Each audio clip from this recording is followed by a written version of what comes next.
ఐబొమ్మ రవి చేసిన పనులు చెప్తే గిన్నిస్ బుక్కోడు కూడా చక్కెరొచ్చి కింద పడతాడు కావచ్చు. ఏందిరా బాబు ఇది, మానవ మాతృడు ఎవడన్నా చేసే పనులేనారా ఇవి అని ముక్కు మీద మూతి మీద ఏలేసుకునే తట్టు చేసిండు. 2-3 ఏండ్లు చిక్కడు దొరకడు అన్నట్టు పోలీసులను 7 షేర్ల నీళ్లు దాపిచ్చిండట.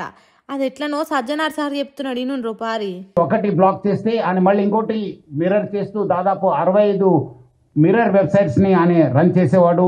ఆయన ఒక మొత్తం ఆయనని ఇన్వెస్టిగేట్ చేసిన తర్వాత ఆయన దగ్గర ఉన్న హార్డ్ డిస్క్ అంతా రికవర్ చేసిన తర్వాత దాదాపు 21,000 సినిమాస్ ఆయన హార్డ్ డిస్క్ లో పెట్టడం జరిగింది.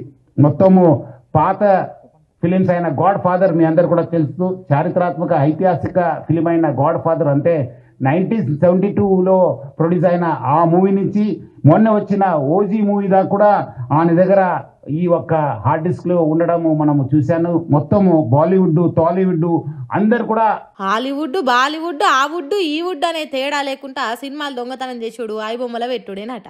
అట్లా 65 మిర్రర్ వెబ్సైట్లతోని ఒకటి మూసేస్తే ఇంకోటి మూసేస్తే మరోటి అన్నట్టు చేసిండట.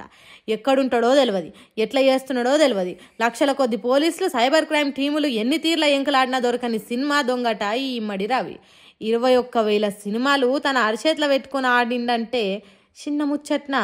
ఇంట్లో కూర్చొని వెబ్సైట్లను హ్యాక్ చేసి ఎంత పోగేసిండటే.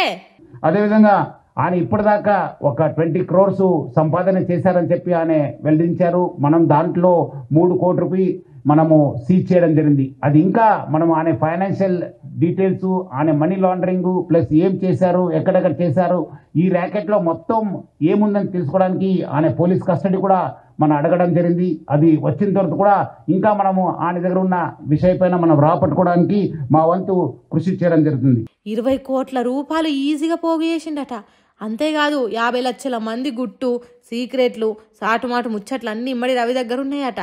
అంటే iBomma agri terms and conditions అనే బటన్ ఒత్తినోళ్ళ సెల్లల్లుండే డాటా మొత్తం ఇమ్మడి రవి చేతులు ఉన్నదట. ఇవే కాదు, పోలీసుల కస్టడీకి పోయినాక ఇమ్మడి రవి కడుపులున్న ఇన్ఫర్మేషన్ గక్కిస్తే ఇంకెన్ని కొత్త ముచ్చట్లు బయటపడతాయో చూడాలి. బయట దేశాలలో కూడా ఇమ్మడి రవి లింకులు ఉన్నాయి కాబట్టి సిబిఐ ఈడీ వంటి సంస్థలు కూడా ఎంటర్ అయితేనే ఇమ్మడి రవి ఇన్ఫర్మేషన్ ఇప్పి కుప్ప పెట్టొచ్చట. ఇది సినిమాలు చూపించడం అనేది it is a big trap. అది వాళ్ళకేదో మీకు ఫ్రీగా సినిమాలు చూపించాలని కాదు, వాళ్ళకి దీని వెనకాల చాలా పెద్ద ప్లాన్ ఉంది.